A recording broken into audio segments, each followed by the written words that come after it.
ప్రార్థన చేసుకుందాం. దేవుని బిడ్డలారా, ఉదయకాల సమయంలో మహాపరిశుద్ధుడైన మా ప్రియ పరలోకపు తండ్రి, మహోన్నతుడమైన దేవ, సర్వోన్నతుడమైన దేవ, సర్వాధికారి అయిన దేవ, సర్వమును ఎరిగిన దేవ, మీ అద్భుతమైన ఆశ్చర్యకరమైన ప్రేమ కలిగిన దయగలిగిన నామాన్ని బట్టి మీకు వేలాది వందనములు, స్తోత్రములు, స్తుతులు చెల్లించుకుంటూ ఉన్నాం తండ్రి. గొప్ప దేవుడివి, నమ్మదగిన దేవుడివి. మరి గత దినాల్లో మీ కృపలో, మీ దయలో, మీ ప్రేమలో మీరు మమ్మల్ని భద్రపరిచారు.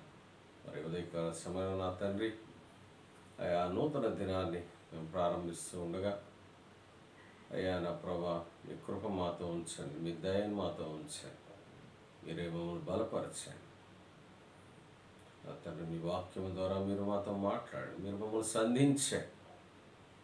అయ్యా మేము ప్రశాంతముగా, సమాధానంతో, నెమ్మదిగా జీవించడానికి కావలసిన కృపను దయచేయమని అయ్యా మీ చేతులకు అప్పగిస్తూ, మీ పాదాల దగ్గరకు వస్తూ, మీ వాక్యం ద్వారా మీరు మాతో మాట్లాడండి. ఉదయకాల సమయంలో మీరే మమ్మల్ని బలపరచమని యేసుక్రీస్తు వారి పరిశుద్ధమైన నామంలో ఈ మనవి చేస్తున్నాము తండ్రి, ఆమేన్. ఇది దేవుని బిడ్డారా, కొంత సమయము దేవుని యొక్క వాక్యాన్ని మనము ధ్యానిద్దాం. మరి లూకా భక్తుడు రాసిన శుభవార్త 1వ అధ్యాయం 13వ వచనం.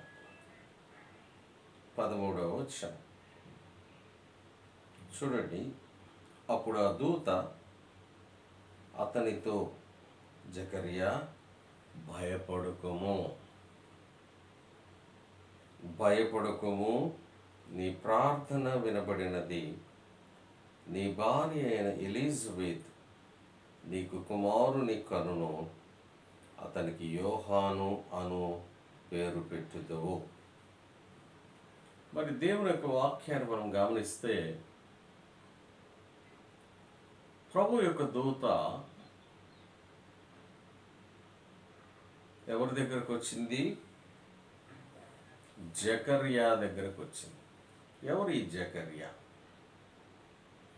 ఎవరు ఈ ఎలిజబెత్? వీరేం చేస్తూ ఉండేవాళ్ళంటే, చూడండి 5వ వచనంలో, యూదయ దేశపు రాజైన హేరోదు దినములలో అబీయా తరగతిలో ఉన్న జకర్యా అను ఒక యాజకుడుండెను. ఎవరు? ఒక యాజకుడు. అతని భార్య అహరోను కుమార్తెలలో ఒకతే, ఆమె పేరు ఎలిజబెత్. ఎవరిమా? ఎలిజబెత్. ఏం చేస్తాం? వీరిద్దరూ ప్రభు యొక్క సకలమైన ఆజ్ఞల చొప్పునను, న్యాయ విధుల చొప్పునను నిరపరాధులుగా నడుచుకొనుచు దేవుని దృష్టికి నీతిమంతులై ఉండిరి. మరి జకర్యా కానీ ఎలిజబెత్ కానీ దేవుని దృష్టిలో నీతిమంతులుగా ఉన్నారు, దేవునికి ప్రియమైన వారిగా ఉన్నారు, దేవునికి ఇష్టలుగా ఉన్నారు, దేవుని చేత మంచివారుగా అనిపించుకుంటూ ఉన్నారు. మరి దేవుని యొక్క కృపని పొందిన వారుగా ఉన్నారు, దేవుని యొక్క ఆజ్ఞల ప్రకారం జీవిస్తూ ఉన్నారు. మరి దేవుని ఆజ్ఞ ప్రకారము, దేవుని యొక్క విధుల ప్రకారము, దేవుని యొక్క శాసనం ప్రకారం జీవిస్తూ నీతిమంతులుగా ఉన్న ఈ జకర్యా, ఎలిజబెత్ ఎందుకు భయపడుతూ ఉన్నారు? మరి ఆ సమయంలో ప్రభు యొక్క దూత వచ్చి, జకర్యా భయపడకము. మరి వీరు ప్రార్థన చేస్తూ ఉన్నారు, దేవుని పాదాల దగ్గర గడుపుతూ ఉన్నారు, దేవునికి మనవి చేస్తూ ఉన్నారు. మరి దేవునికి మనవి చేస్తూ ఉన్న వీరి యొక్క ప్రార్థన, వీరి యొక్క మనవులు దేవుడు ఆలకించి వారి దూతను పంపి, జకర్యా భయపడకము, fear not, don't be afraid, ఓ జకర్యా, my dear son, Don't be afraid. I listen your prayer. I heard your prayer. అని దేవుని యొక్క దూత జకర్యాతో మాట్లాడుతూ ఉంది. ప్రియ దేవుని బిడ్డలారా, మరి జకర్యా దేని గురించి భయపడుతూ ఉన్నాడు? ఏ విషయములో కలత చెందుతూ ఉన్నారు? ఏ విషయములో దిగులు పడుతూ ఉన్నారు? మరి దేవుని దృష్టిలో చూస్తే నీతిమంతులుగా ఉన్నారు వారు.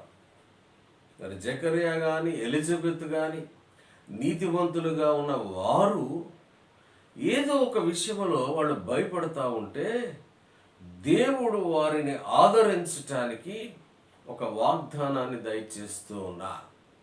మరి చూడండి, ఎందుకు వారు భయపడుతున్నారు ఒకసారి మనం గమనిస్తాం. అదే అధ్యాయంలో చూస్తే 7వ వచనము, ఎలిజబెత్ గొడ్రాలై ఉన్నందున వారికి పిల్లలు లేకపోయేరి.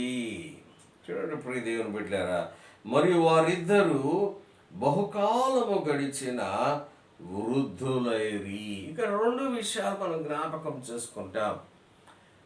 ఇక్కడ జకర్యా ఎలిజబెత్ దేవునికి ఎంతో ప్రియమైన బిడ్డలుగా, ప్రియమైన కుటుంబముగా జీవిస్తూ నీతిమంతులుగా ఉన్న ఈ కుటుంబములో ఒక లోపం ఉంది.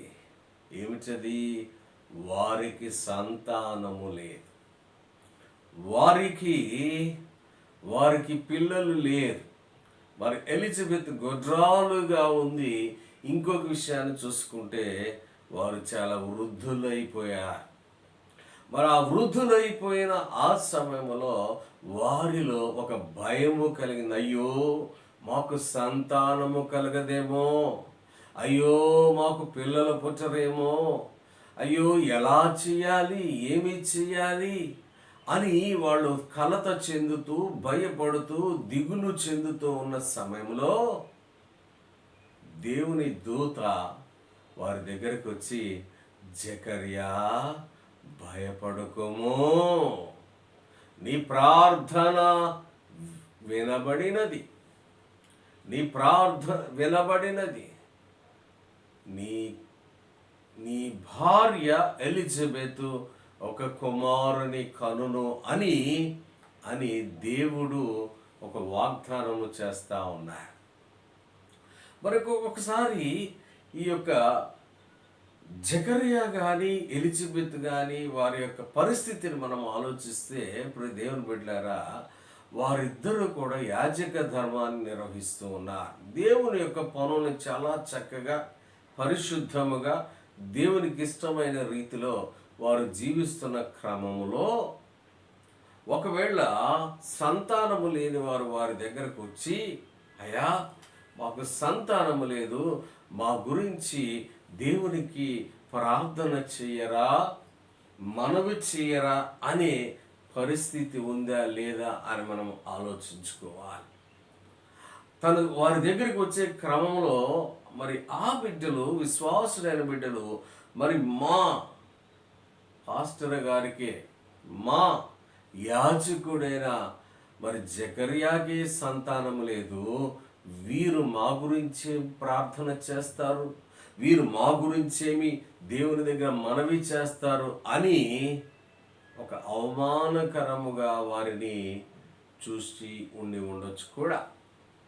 మరి ఇతను ఈ పరిస్థితిలో ఒక అవమానకర పరిస్థితి, ఒక ఆదరణ ఇవ్వలేని పరిస్థితి, యాజకుడైనప్పటికీ కూడా, దేవుని యొక్క పనులు చేస్తూ ఉన్నప్పటికీ కూడా, దేవుని యొక్క కార్యక్రమాల్ని నిర్వహిస్తూ ఉన్నప్పుడు కూడా చాలా ఎంతో నీతివంతుడిగా, పరిశుద్ధుడిగా, దేవుని ఇష్ట ప్రకారం, దేవుడు ఆశించిన రీతిలో, దేవుడు యొక్క క్రమము చొప్పున తన పనిని నిర్వర్తిస్తూ ఉన్నా కూడా విశ్వాసులైన వారు వీరికున్న లోపం బట్టి, వీరికున్న బలహీనతను బట్టి ఆ యొక్క జకర్యాని కానీ ఎలిజబెత్ కానీ వారిని అవమానపరిచి ఉండొచ్చు. ప్రియ దేవుని బిడ్డలారా, మరి ఎంతో వేదన చెందుతూ ఉన్నారు, ఎంతో బాధపడతా ఉన్నారు, ఎంతో దుఃఖపడతా ఉన్నారు.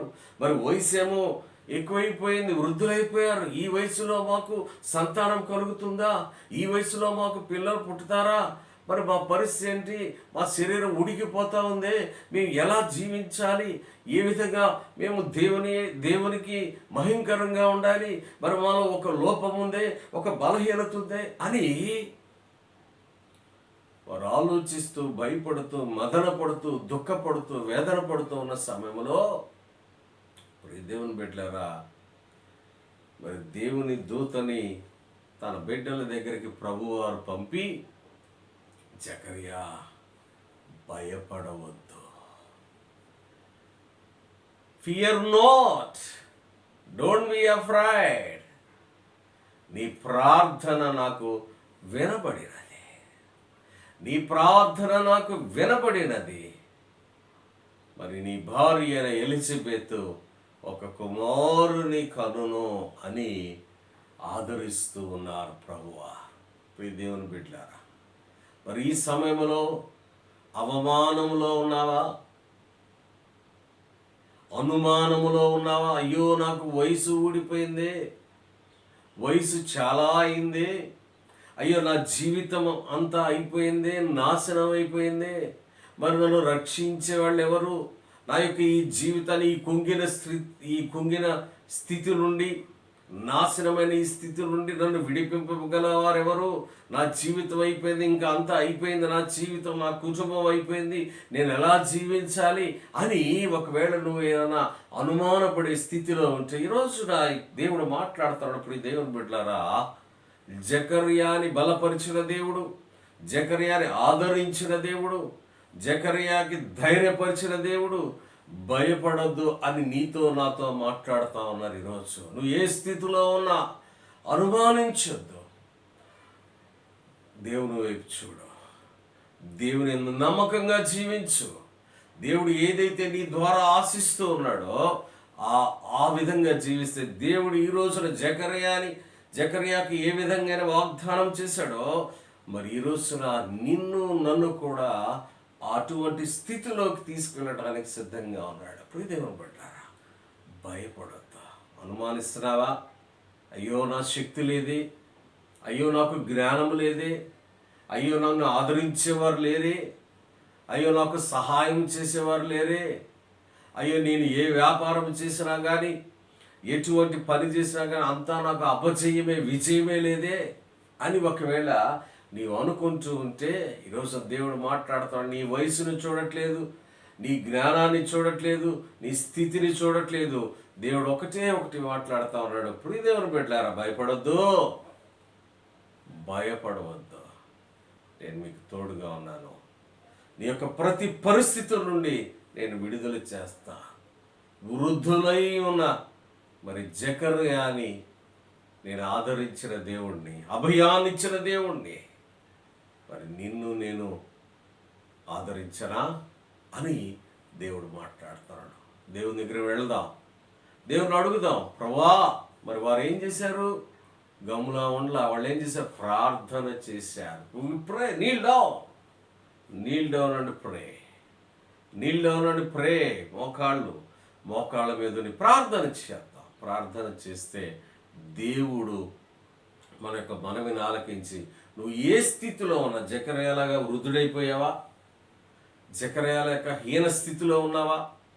జకర్యాలాగా ఒకవేళ అయ్యో నాకు నా వయసు అయిపోయింది, నా అనుభవం అయిపోయింది, నేను ఏం చేయలేకపోతా, నా శరీరం నాకు సహకరించట్లేదు, నేను ఏది చేసినా అపచేయమని ఒకవేళ అనుకుంటావా?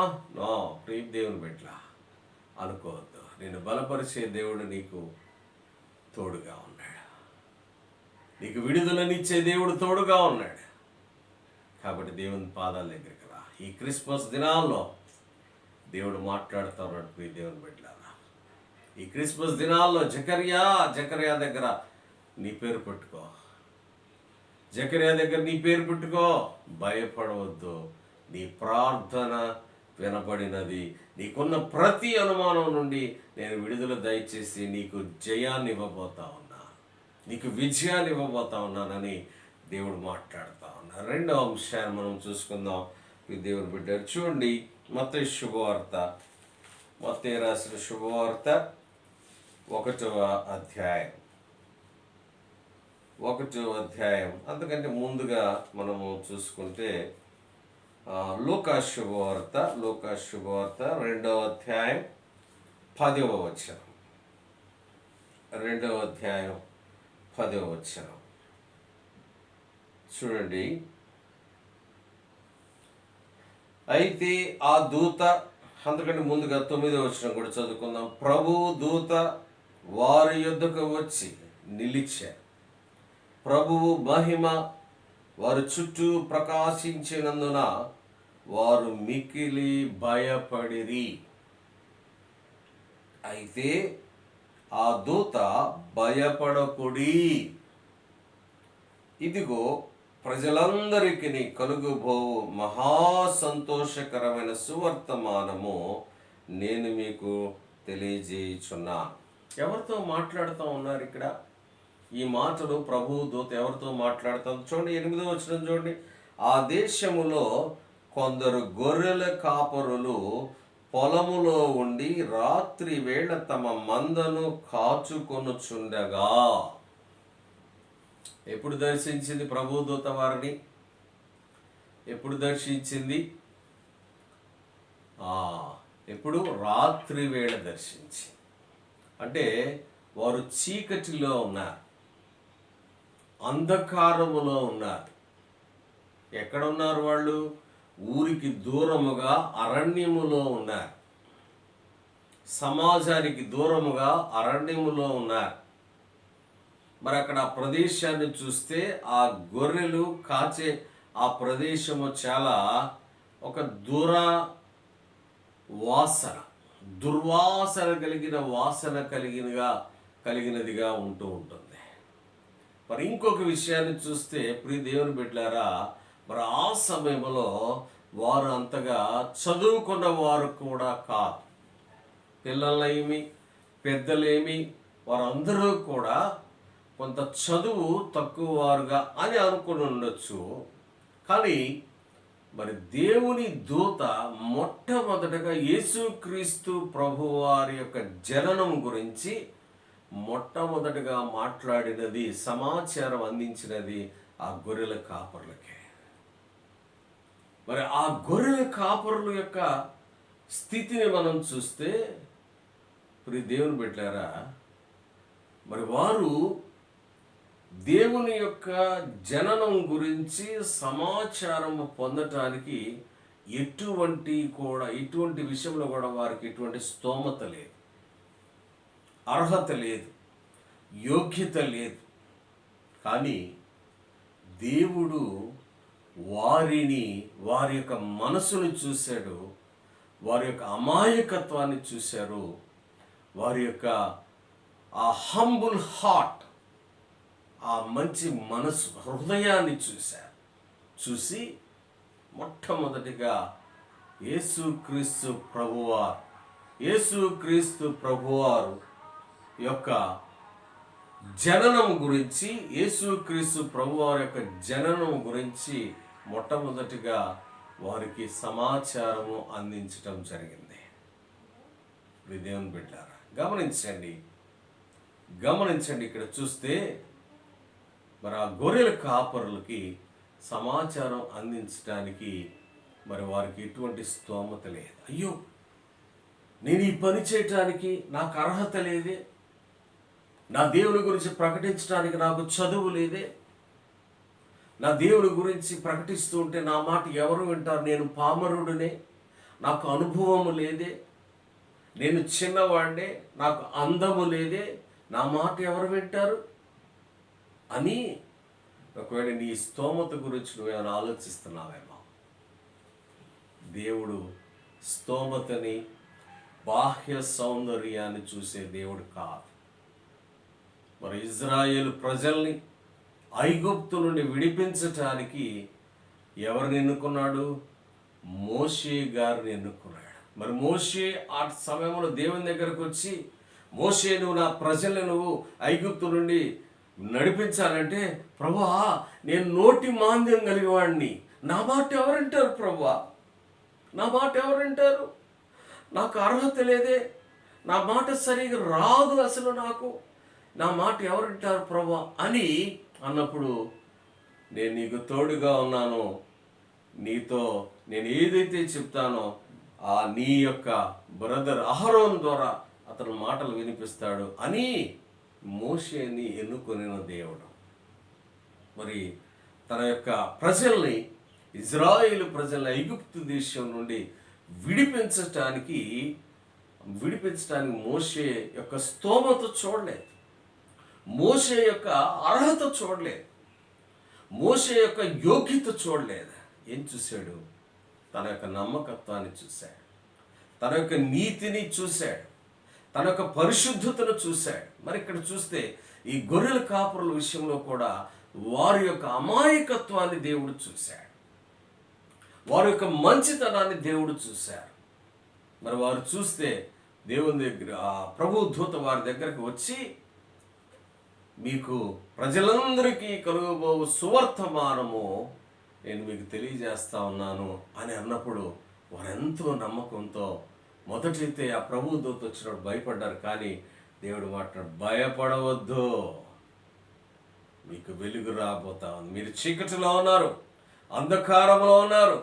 మరి ఆ చీకటి నుండి, అంధకారం నుండి, ఆ యొక్క గుడ్డితనం నుండి, మనోనేత్రం గుడ్డితనంగా ఉన్న ఆ గుడ్డితనం నుండి దేవుడు మిమ్మల్ని విడుదల చేయటానికి సిద్ధంగా ఉన్నాడు అని భయపడొద్దు అనండి. ఒకవేళ ఈ రోజున ప్రియదేవుని బిడ్డ, అయ్యో నా జీవితం చాలా భయంకరమైన జీవితం, పాపముతో నిండిన జీవితం, దుర్మార్గముతో నిండిన జీవితం, దుష్టత్వముతో నిండిన జీవితం, నా జీవితం చీకటి జీవితం, అంధకారమైన జీవితం, నా నోరు తెరిస్తే చాలా భయంకరమైన మాటలు వస్తాయి, నా ఆలోచనలు దేవునికి ఇష్టం లేని ఆలోచనలు, నా తలంపులు దేవునికి ఇష్టం లేని, నా ప్రవర్తన దేవునికి ఇష్టం లేని ప్రవర్తన అని ఒకవేళ నీ స్తోమత గురించి నువ్వు ఆలోచిస్తాను, ఈ క్రిస్మస్ దినాల్లో దేవుడు నిన్ను వాడుకోవటానికి, నీ ద్వారా ఆయన కార్యక్రమాలు, ఆయన యొక్క కార్యాలు జరపడానికి సిద్ధంగా ఉన్నాడు.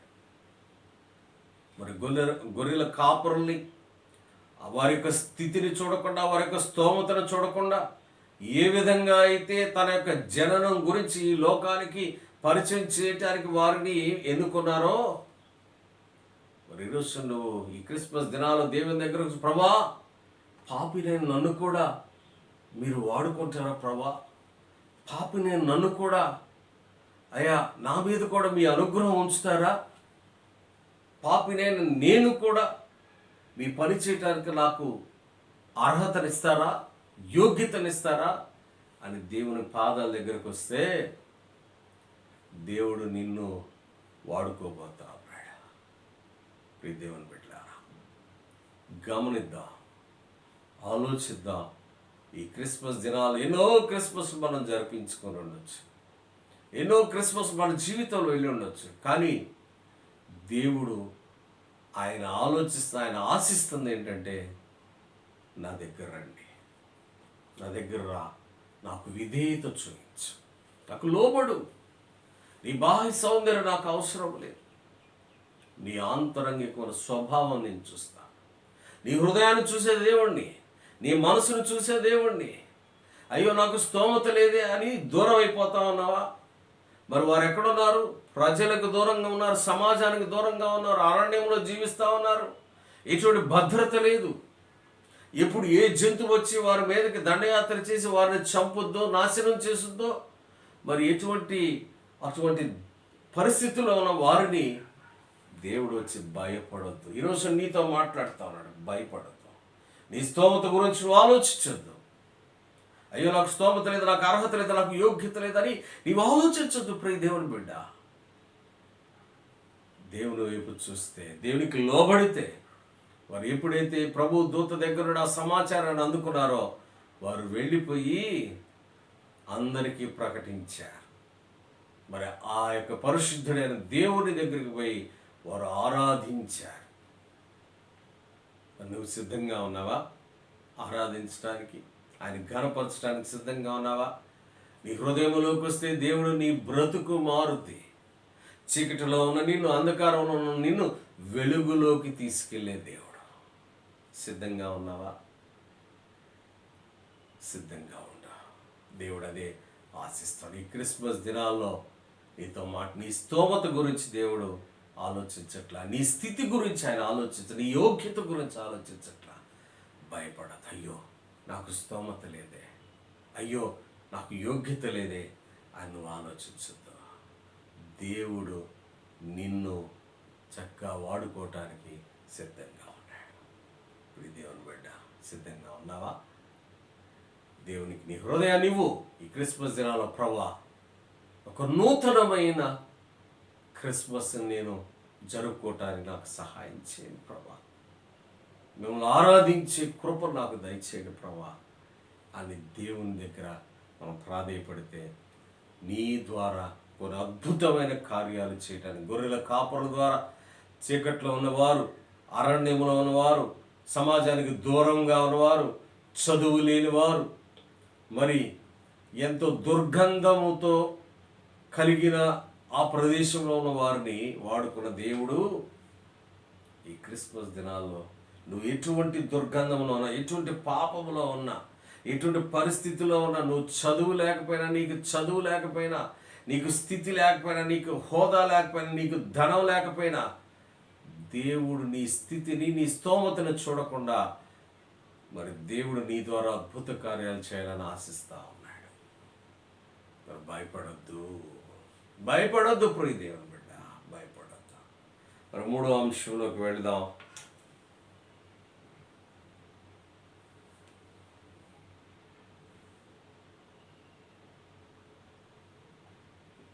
లూకా శుభవార్త 1వ అధ్యాయం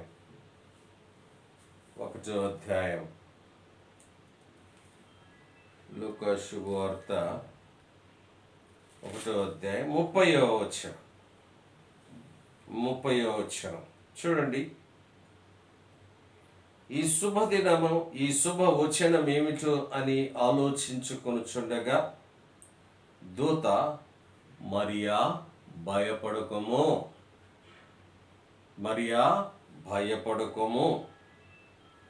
దేవుని వలన నీవు కృప పొందితివి. ఇదిగో నీవు గర్భము ధరించి కుమారుని కని ఆయనకు యేసు అను పేరు పెట్టుదువు. ఆయన గొప్పవాడై సర్వోన్నతుని కుమారుడు అనబడును. ప్రభు అయిన దేవుడు ఆయన తండ్రి అయిన దావీదు సింహాసనమును ఆయనకిచ్చును. ఎవరితో మాట్లాడుతూ ఉన్నారు ఇక్కడ? మరియమ్మ గారితో ప్రభు దూత ఏం మాట్లాడుతూ ఉంది? భయపడొద్దు అని మాట్లాడింది. ఎందుకు భయపడుతుంది మరియమ్మ గారు? చూడండి ఇక్కడ 26వ వచనం. 6వ నెలలో గబ్రియేలును దేవదూత గలిలయలోని నజరేతు ఊరిలో దావీదు వంశస్థుడైన యోసేపు అను ఒక పురుషునికి ప్రదానము చేయబడిన కన్యక యొద్దకు దేవుని చేత పంపబడెను. ఎవరు వచ్చారు ఇక్కడికి? గాబ్రియేల్ అనే దేవదూత మరియ దగ్గరకు వచ్చింది. ఆమె యోసేపు అనే వ్యక్తికి ప్రదానము చేయబడినది. ఆ కన్యక పేరు మరియా. ఏం పేరు? ఆమె పేరు మరియా. మరి ఆ దూత లోపలికి వచ్చి ఆమెను చూచి, దయాప్రాప్తురాలా, నీకు శుభం, ప్రభువు నీకు తోడై ఉన్నాడని చెప్పాను. ఏం చెప్పాడు? మొట్టమొదటిగా నీకు తోడుగా ఉన్నాడు ప్రభు అని చెప్పి, ఆమె ఆ మాటకి బహుగా తొందరపడి ఈ శుభవచనం ఏమిటో అని ఆలోచించుకొనుచుండగా, ఏంటి ఏదో శుభవార్త అని చెప్తా ఉంది, ఏంటి శుభవార్త అని ఆమె ఆలోచిస్తూ ఉంటే మాట్లాడుతూ ఉంది. చూడండి, మరి నువ్వు భయపడొద్దు. ఏంటి? నువ్వు భయపడొద్దు, నీవు దేవుని యొక్క కృపను పొందితివి. ఇదిగో నీవు గర్భము ధరించి కుమారుని కని ఆయనకు యేసు అని పేరు పెట్టుతో.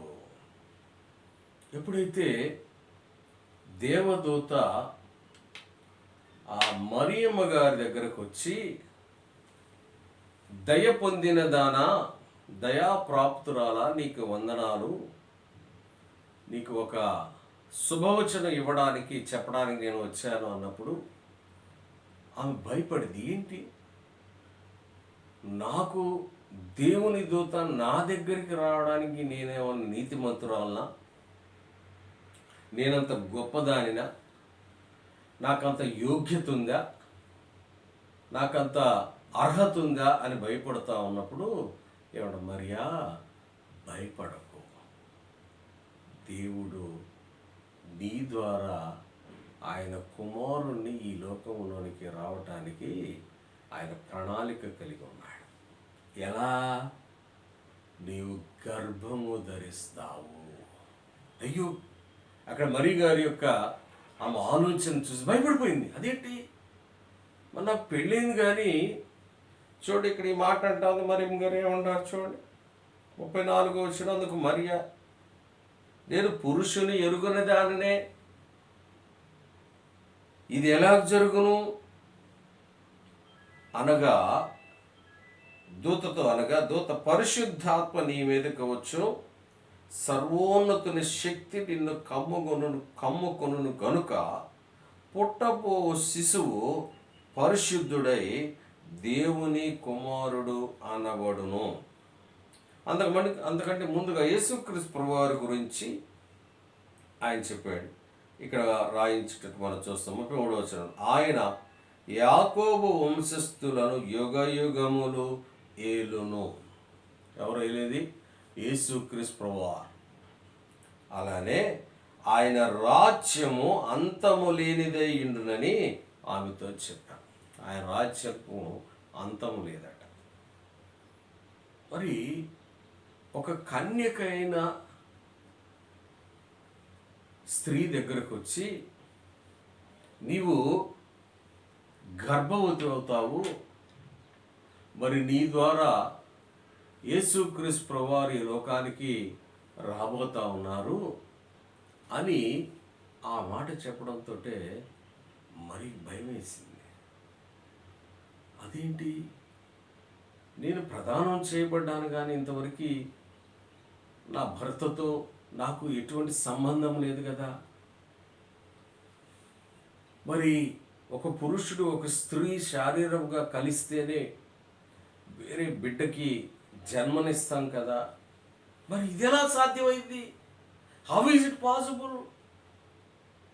ఒక పురుషుడు ఒక స్త్రీ శారీరకంగా కలవకుండా వేరే బిడ్డకి ఎలా జన్మనివ్వడానికి సాధ్యమవుతుంది? ఇది అసాధ్యము కదా, ఇట్స్ ఇంపాసిబుల్ కదా, మరి ఎలా సాధ్యమైంది అని భయపడతా ఉన్నప్పుడు, ఆలోచిస్తూ ఉన్నప్పుడు, ఇది అసాధ్యము అని ఆలోచిస్తూ ఉన్నప్పుడు దేవుని దూత మరియమ్మ గారితో మాట్లాడిన ఆ మాటను మనం చూస్తే, ఆ యొక్క వాగ్దానాన్ని మనం చూస్తే, మరియా భయపడవద్దు, ఇది అసాధ్యమే, for you it's impossible, for the human kind it's impossible, మానవాళికి ఇది అసాధ్యం, కానీ నేను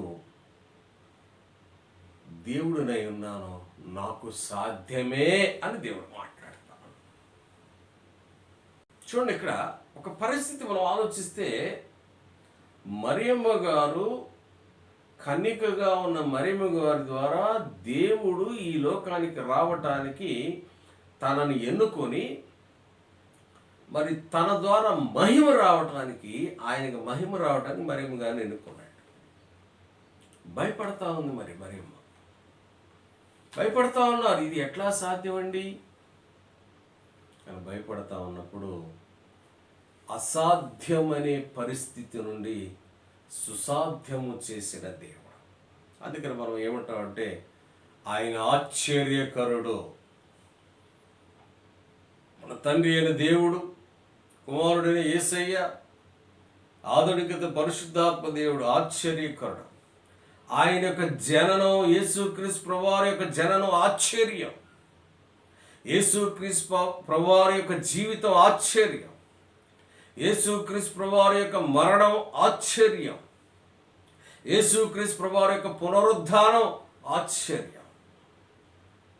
చూసారా, ఆయన జీవితమే, యేసయ్య అంటేనే ఆశ్చర్యకరుడు. ఆయన జనం ఇంతకుముందు ఎప్పుడు కూడా అలా లోకంలో జరగలేదు, తర్వాత కూడా అలా జరగదు. కానీ అసాధ్యాన్ని సుసాధ్యము చేసే దేవుడు. ఒకవేళ నా జీవితంలో నా స్థితి నుండి నేను విడుదల పొందటానికి ఇది అసాధ్యం అని అనుకుంటున్నావేమో. If you think like that, my dear brothers and sisters, it's impossible for me అని అనుకుంటున్నాను. కానీ దేవునికి సాధ్యము అని నీవు నమ్మవలసిన పరిస్థితి ఉంది. ఎందుకంటే ఒక కన్యక అయిన మరియమ్మ గారి ద్వారా గర్భమును ఆమెకి ధరింపచేసి ఆమె ద్వారా పరిశుద్ధాత్మని యొక్క ఆ యొక్క కృప చేత, అనుగ్రహము చేత ఈ లోకములో జన్మించటానికి అటువంటి ఆశ్చర్యకరమైన సంఘటనలు చేసిన దేవుడు ఈ దేవుని బిడ్డలారా. కాబట్టి చూసారు, అసాధ్యాన్ని సుసాధ్యము చేసే దేవుడు. అయ్యో, నేను చాలా చిన్న జీతం కలిగిన వాడిని, చిన్న ఉద్యోగస్తుడిని, చిన్న వ్యాపారస్తుడిని అని, అయ్యో నేను సొంతగా నేను గృహాన్ని నేను కట్టుకోగలనా, కొనుక్కోగలనా, మరి చిన్న సేవకుడిని నేను సొంత పరిచర్యని, మరి దేవుని యొక్క కృపలో, దేవుని యొక్క అనుగ్రహంలో నేను దాన్ని చెయ్యగలనా, అయ్యో నేను చాలా చిన్నవాడిని, నేను ఏం చేయగలను అని ఒకవేళ అనుకుంటాను. అయ్యో నా బిడ్డలకు నేను ఎలా వాళ్ళకి వివాహాలు చేయాలి, ఎలా వారిని ఒక మంచి జీవితంలోకి నేను నడిపించాలి, ఏ విధంగా చేయాలి అని, ఇది నాకు అసాధ్యము కదా, మరి వారి యొక్క ఉద్యోగం పరిస్థితి ఏంటి అని నీవు ఆలోచిస్తావు. ఇది అసాధ్యమని ఆలోచిస్తున్నావేమో. కానీ ఒక కన్యక ద్వారా ఈ లోకానికి వచ్చిన దేవుడు నా అసాధ్యమైన సంగతులు, పరిస్థితుల నుండి సుసాధ్యము చేయటానికి సిద్ధంగా ఉన్నాడు ప్రియ దేవుని బిడ్డ. అందుకని అంటున్నాడు, భయపడద్దు. నువ్వు ఏ పరిస్థితిలో ఉన్నా, నువ్వు ఏ స్థితి అయినా, ఎటువంటి జీవితమైనా భయపడద్దు. ఈ క్రిస్మస్ దినాల దేవుడు ఇంకోసారి మాట్లాడుతూ ఉన్నాడు. అసాధ్యమైన పరిస్థితుల నుండి సాధ్యపరచగలిగిన దేవుణ్ణి ఉన్నాను, నీవు నా దగ్గరికి రా, నా మీద విశ్వాసం ఉంచు, నా మీద విశ్వాసం ఉంచు, నేను ఈ అసాధ్యం నుండి సుసాధ్యం చేయగలను అంటా ఉన్నాడు. ఎక్కడో గొర్రెలు కాస్తూ ఉన్నా, ఎక్కడో ఊరికి దూరంగా ఉన్నా, చీదరించుకుంటూ ఉన్నా, ఎవరు కూడా ఆయన్ని ఎన్నిక చేసేవారుగా కూడా లేరు. అటువంటి గొర్రెలు కాపరిగా ఉన్న దావీదుని దేవుడు రాజుగా చేశాడు. మరి అది అసాధ్యం నుండి సుసాధ్యం కాదా? నా జీవితంలో చూస్తే ప్రియ దేవుని బిడ్డలారా, మరి దేవుని యొక్క ప్రేమలో కొనసాగుతున్నాం. ఎటువంటి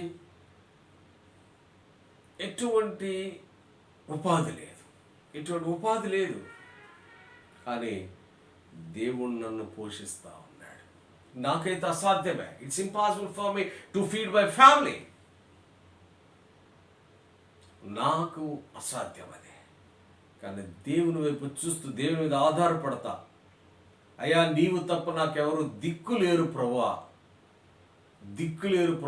అని నేను ఆయన వైపు చూస్తూ ఉన్నప్పుడు, ఈ క్రిస్మస్ దినాలు దేవుడు నీ ద్వారా, నా ద్వారా ఆశించేది కూడా ఆయన దగ్గరికి రావాలని, ఆయన మీద విశ్వాసం ఉంచాలని.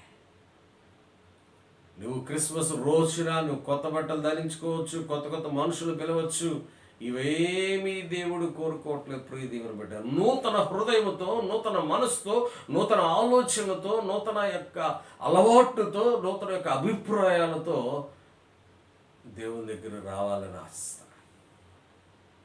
ఒకవేళ విశ్వాసాన్ని ఏమైనా కోల్పోయావా? నీకున్న పరిస్థితిని బట్టి, అయ్యో మా అత్తయ్య మామయ్య నన్ను అన్యాయం చేస్తూ ఉన్నారు, అయ్యో మా సహోదరులు నన్ను అన్యాయం చేస్తూ ఉన్నారు, నా మీద నింద వేశారు అని ఒకవేళ అటువంటి స్థితిలో ఉంటే, నీ పరిస్థితి ఎటువంటిదైనా నీకైతే సాధ్యము కాదు, నాకైతే సాధ్యము కాదు, కానీ దేవునికి సాధ్యం. నమ్ముట నీ వలననైతే సమస్తమును సాధ్యమే. You believe? Do you have faith, such kind of faith? In your agony, నీ వేదనలో, నీ దుఃఖంలో, నీ శ్రమలో, నీ బాధలో అటువంటి ఫెయిత్ కలిగి ఉన్నావా? దేవుడు ఆ ఫెయిత్ ఉండాలని చూస్తాను. నువ్వు ఫెయిత్తో, విశ్వాసంతో దేవుని దగ్గరికి వస్తే ఎటువంటి అసాధ్యమైన పరిస్థితిని కూడా నిన్ను సుసాధించి విడుదల చేయడానికి సిద్ధంగా ఉన్నాడు. మరి క్రిస్మస్ దినాల్లో ఒక నూతనమైన వ్యక్తిత్వంతో, ఒక నూతనమైన మనసుతో, విశ్వాసముతో ఆయన దగ్గరికి వస్తే అసాధ్యము నుండి సుసాధ్యము చేయడానికి సిద్ధంగా ఉన్నాడు ప్రియ దేవుని బిడ్డ. మరి మరియమ్మ గారు ఒక కన్యక ద్వారా ఈ లోకంలో రావటానికి ఒక కన్యకని ఎన్నుకునే దేవుడు. అది అసాధ్యం. 100కి 150% అది అసాధ్యం. ఒక బిడ్డని జన్మించటం అనేది దేవుని యొక్క, పురుషుని యొక్క శారీరకమైన కలయిక లేకుండా ఒక బిడ్డని జన్మించటం అనేది అది అసాధ్యం. కానీ దేవుని యొక్క కృప వలన, పరిశుద్ధాత్మ ద్వారా తను ఈ లోకానికి పరిశుద్ధునిగా రావడానికి మరి ఆమెను ఎన్నుకున్నాడు. అది సాధ్యపరిచిన దేవుడు. మరి నీ జీవితం మారాలంటే అసాధ్యం, నీ బ్రతుకు మారాలంటే అసాధ్యం, నీ కుటుంబ పరిస్థితులు మారాలంటే నీకు అసాధ్యం, మరి గ్రామ పరిస్థితులు, ఈ సంఘ పరిస్థితులు మారాలంటే అవి అసాధ్యం అని. కానీ మరి అక్కడ మరియమ్మ గారు, నేను పురుషుని ఎరుగున దాన్ని అంటే మరి ఆ దూత, నీవు దేవుని కృపను పొందావు అని అన్నప్పుడు ఆమె చిత్తము ప్రభువా అని ఎలాగైతే లోబడిందో, ఈ రోజున ఈ క్రిస్మస్ దినాల్లో నీవు కూడా లోబడితే దేవుడు నీ జీవితంలో ఉన్న అసాధ్య, అననుకూల పరిస్థితుల నుండి విడుదల చేసి సాధ్యము చేయడానికి సిద్ధంగా ఉన్నాడు. కాబట్టి దేవుని బిడ్డ, దేవుని దగ్గరికి వెళ్దాం. ఇంకొక అంశాన్ని చూసుకొని మనము ముందుకి కొనసాగుతాం. చూడండి, మత్తయి శుభవార్త 1వ అధ్యాయం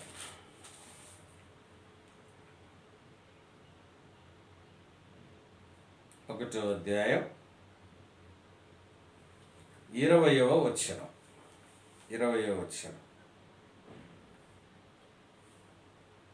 అతడు ఈ సంగతులను కూర్చి ఆలోచించుకొనుచుండగా, ఇదిగో ప్రభువు దూత స్వప్నమందు అతనికి ప్రత్యక్షమై, దావీదు కుమారుడైన యోసేపు, నీ భార్య అయిన మరియను చేర్చుకొనుటకు భయపడుకము, ఆమె గర్భము ధరించినది పరిశుద్ధాత్మ వలన కలిగినది.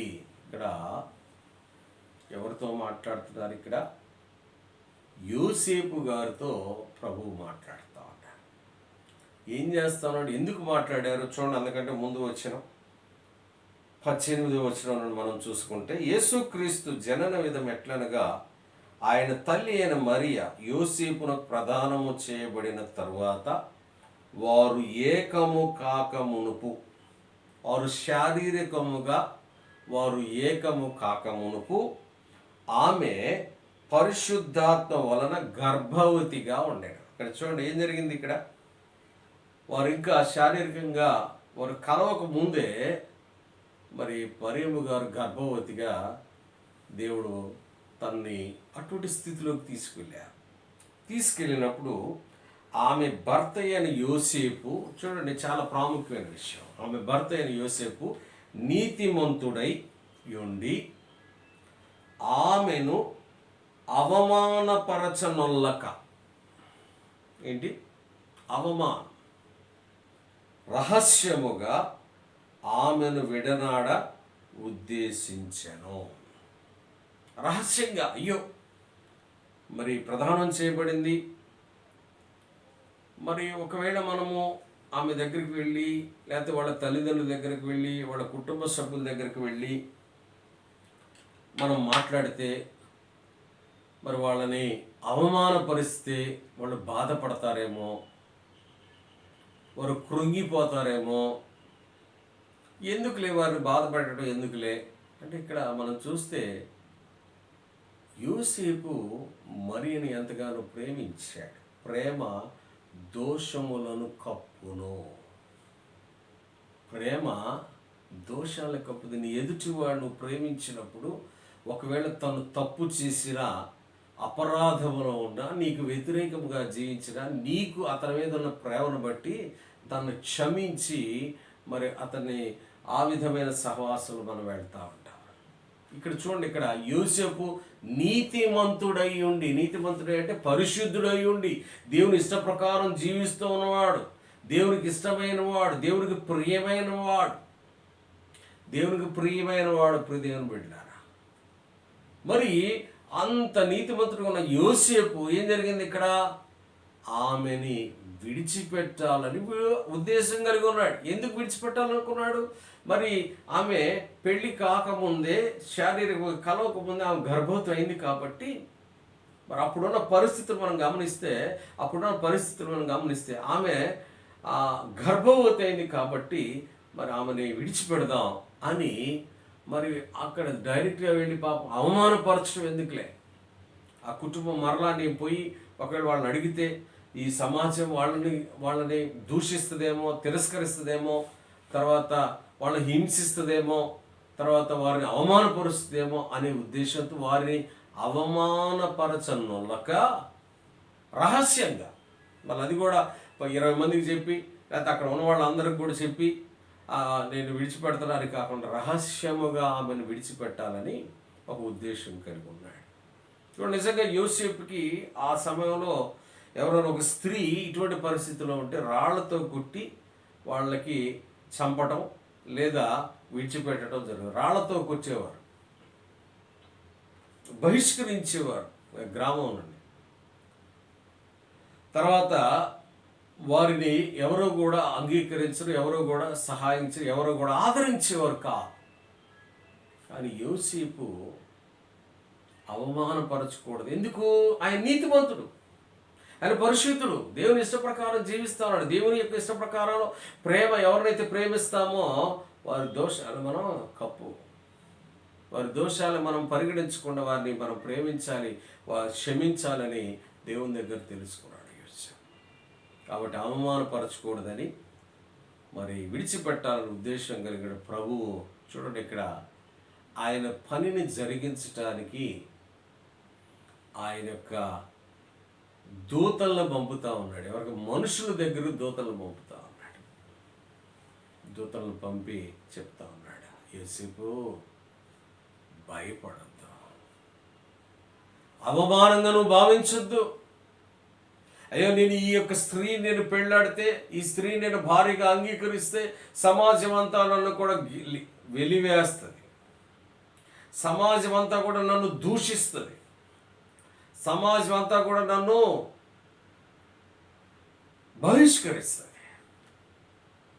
ఏంట్రా, అలాంటి అమ్మాయి నువ్వు ఎందుకు చేసుకున్నావు? పెళ్లి కాకముందు గర్భవతి అయిన స్త్రీ నువ్వు ఎందుకు చేసుకున్నావు అని ఈ సమాజము, ఈ లోకము నన్ను దూషిస్తుంది, బహిష్కరిస్తుంది, అలానే ఒక విధంగా అనుకుంటుంది అనే ఉద్దేశంతో ఉన్న ఆ యోసేపుని చూడండి, దేవుని యొక్క ఆ గొప్ప కార్యాన్ని, యేసుక్రీస్తు ప్రభువారు, దేవుని కుమారుడైన యేసుక్రీస్తు ప్రభువారు ఈ లోకంలోకి జన్మించటం అనే ఆ గొప్ప పవిత్రమైన సంఘటనని జరిపించటానికి ఎవరైతే ఏదైతే ఆటంకంగా ఉందో ఆ ఆటంకాన్ని తీసివేయడానికి ఆయన దూతను పంపుతా ఉన్నాడు. యోసేపు దగ్గరికి పంపి, భయపడొద్దు యోసేపు, భయపడొద్దు. ఏంటి, నా భార్య ఎలా అయిందేంటి, నా భార్య గర్భవతి అయిందేంటి అని ఒకవేళ నువ్వు అనుమానిస్తున్నావా, అవమానిస్తున్నావా? భయపడొద్దు. ఎందుకో తెలుసా? ఆమె గర్భవతి అయింది పరిశుద్ధాత్మ దేవుని వల్ల. ఆమె గర్భవతి అయింది. It's because of Holy Spirit. It's Holy spirit.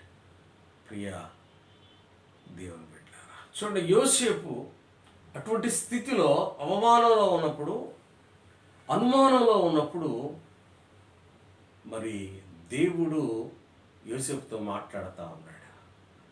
భయపడొద్దు, నీకొచ్చే ప్రతి అవమానాన్ని, తర్వాత అక్కడ ఏం చెప్తా ఉన్నాడంటే, ఈ లోకాన్ని రక్షించటానికి నీ ద్వారా, నీ భార్య ద్వారా యేసుక్రీస్తు ప్రభువారు దేవుని కుమారుడై ఉన్న ఆయన మనుష్య కుమారుడిగా ఈ లోకానికి రావడానికి ఆయన ప్రణాళిక కలిగి మిమ్మల్ని ఎన్నుకున్నాడు. మరి దేవుని యొక్క క్రియని, దేవుని యొక్క కృపని పొందిన వారుగా, మరి ఆయన ఇష్ట ప్రకారం జీవించే క్రమంలో, ఆయన రాజ్యాన్ని విస్తరించే క్రమంలో, ఆయన నీతి ప్రకారం జీవించే క్రమంలో నీకెన్నో అవమానాలు వస్తాయి, నీకెన్నో అనుమానాలు వస్తాయి, నీకెన్నో ఆటంకాలు వస్తాయి, నీకెన్నో నిందలు వస్తాయి, నీకెన్నో శ్రమలు వస్తాయి, నీకెన్నో దుఃఖాలు వస్తాయి, నీకెన్నో వేదనలు వస్తాయి, నీకెంతో దుఃఖం వస్తాయి. వాటిని అన్నిటి నుంచి కూడా విడుదల చేయడానికి నేను సిద్ధంగా ఉన్నాను దేవుడు మాట్లాడుతాడు. అప్పుడు దేవుని బిడ్డ, దేవుని యొక్క బిడ్డగా, దేవుని కుమారుడుగా, దేవుని కుమార్తెగా నీవు ఈ లోకంలో జీవించాలంటే నీకెన్నో శోధనలు వస్తాయి, నీకెన్నో పరీక్షలు, నీకెన్నో అవమానాలు, నీకెన్నో నిందలు.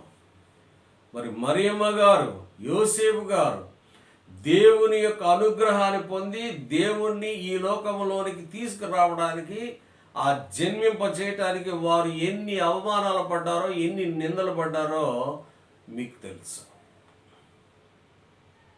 తల్లిదండ్రులే అనుమానించారా? బంధువులే దూషించారా? సమాజం బహిష్కరించిందా? ఒక స్త్రీ గర్భము ధరించటం, ఒక కన్యక గర్భం ధరించటం అనేది అది ఊహకు కూడా అందని పరిస్థితి. కానీ దేవుడు మరి మరియమ్మ గారిని ఎన్నుకొని, మరి ఆమె ఎన్నో అనుమానాలు, ఎన్నో అవమానాలు, ఎన్నో నిందలు ఎదురుగా సమో ఆమెతో మీరు స్నేహం చేయకండి అని వారి సొంత బంధువులు, రక్త సంబంధికులు కూడా, మరి మరియమ్మ గారి స్నేహితురాళ్ళకు కూడా చెప్పి ఉండొచ్చు, మీరు కూడా అలా అవుతారేమో అని ఉండొచ్చు. కానీ ఆ అవమానాలను భరించింది యోసేపు గారి పరిస్థితి మరీ దారుణం. వారి స్నేహితుల దగ్గర ఎన్నో అవమానాలు పొందుండొచ్చు. కానీ దేవుని యొక్క పనిని చేయట్లో మనం ఎన్ని అవమానాలు పొందినా, ఎన్ని నిందలు పోయినా, ఆయన కొరకు మనం జీవించినప్పుడు, ఆయన మన కొరకు ఒక గొప్ప నివాసాన్ని మన కొరకు అక్కడ నిర్మిస్తూ ఉన్నాడు. ఈ లోకంలో ఉన్నప్పుడు ఎన్ని అవమానాలు పొందామో అంత ఘనత దేవుడు మనకి ఆయన నిత్యమైన రాజ్యంలో, పరలోక రాజ్యంలో ఆయన మనకి ఇవ్వటానికి సిద్ధంగా ఉన్నాడు. చూసారు? అందుకని యోసేపు భయపడద్దు. ఇది మనుషుల వల్ల జరిగిన కార్యం కాదు, ఇది దేవుని వల్ల జరిగిన కార్యం. మరియా భయపడద్దు, ఇది నీకు అసాధ్యమే మరియా, కానీ నాకు సాధ్యమని దేవుడు మాట్లాడుతున్నాడు.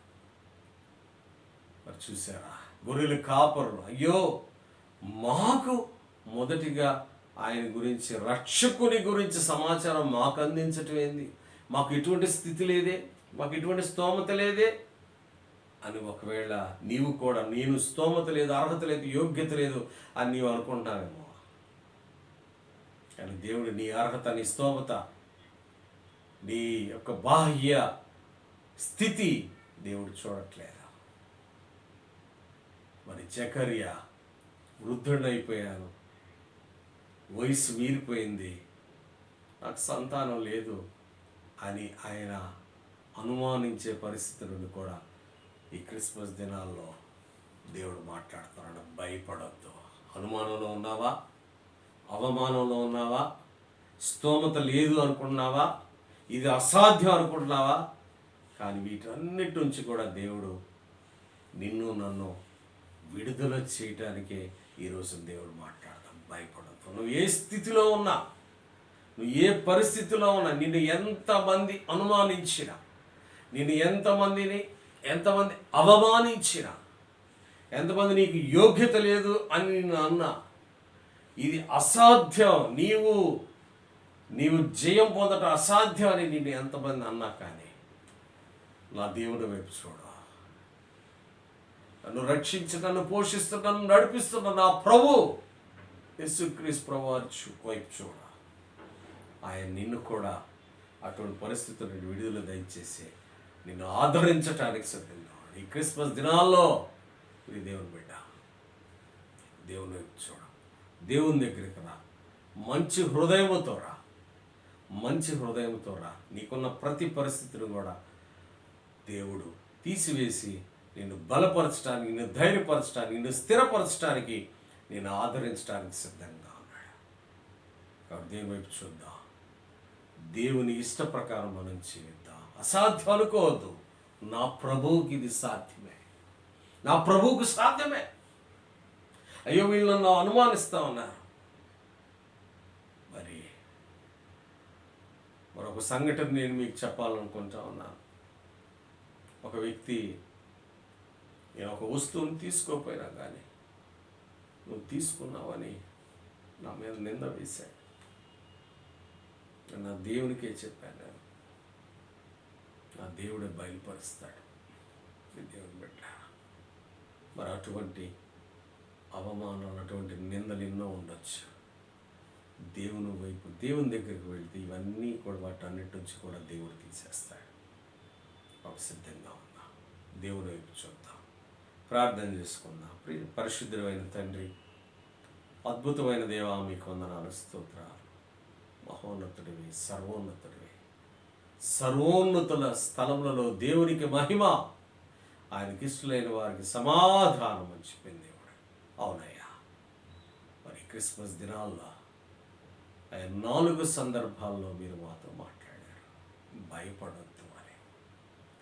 మరి మీ యొక్క పరిశుద్ధ గ్రంథంలో నా ప్రభా మీరు మాట్లాడారు. 365 సార్లు మీరు మాట్లాడారు, భయపడవద్దు.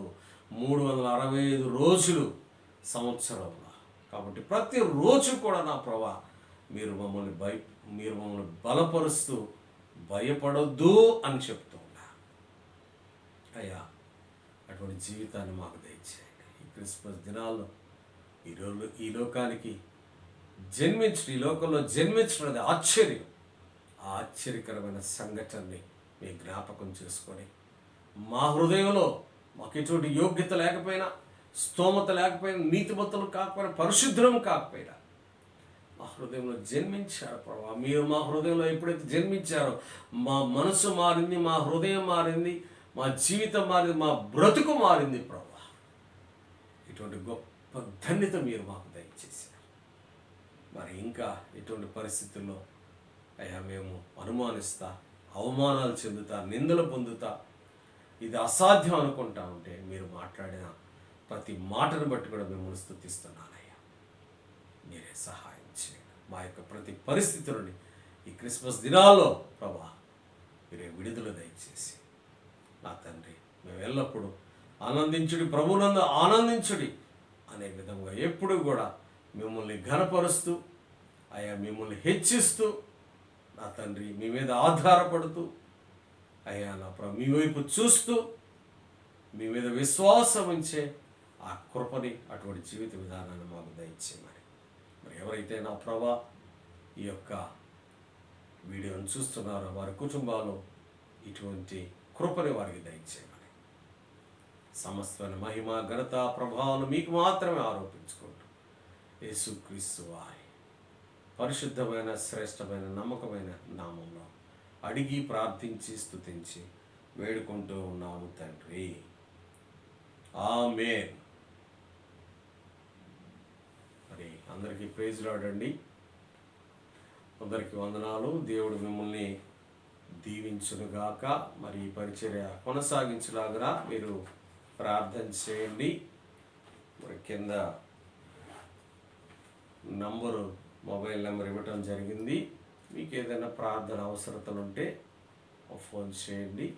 మేము ప్రార్థన చేయడానికి మేము సిద్ధంగా ఉన్నాం. అట్లానే ఈ యొక్క పరిచర్య కొనసాగించడానికి మీ ప్రార్థన సహాయం కోరుతా ఉన్నాం. ప్రార్థన చేయండి. అందరికీ మరొకసారి ప్రైజ్ లార్డ్. దేవుడు మనలందరినీ దీవించునుగాక. ఆమేన్.